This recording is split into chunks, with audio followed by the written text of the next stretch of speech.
After 4 years in detention, Chief Mashood Abiola finally came home on Saturday. But instead of the hero's welcome his supporters had hoped to give him when this day arrived, Chief Abiola was making this final journey in a coffin. It was an emotional moment for his family and the small crowd of followers who were waiting to receive the body in the early morning. For some, it was just too much. Chief Abiola's funeral had been postponed since his death on Tuesday from an apparent heart attack, so that an official post-mortem could be performed.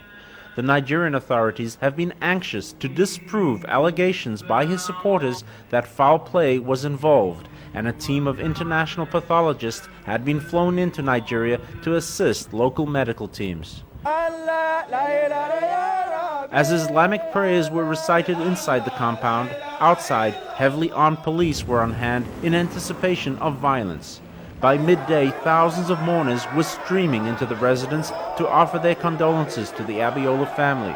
For them, he was much more than just a political leader. Well, it symbolized hope to us, it symbolized great future. I feel a big void and a loss, irreplaceable. We just lost a gem. He'll never come back again. Some were able to pay their final respects to Chief Abiola and view his body as it lay wrapped in a white cloth awaiting burial. Tensions rose when a group of students demanded they should also be allowed to see Chief Abiola's body. Appeals by family members for calm avoided violence, but the atmosphere remained volatile.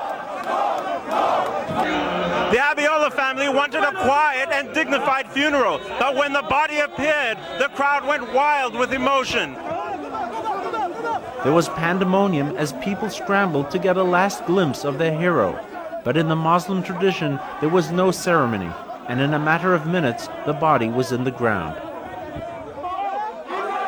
The students clambered over the grave, chanting militant songs and shoveling the earth while a police helicopter hovered overhead.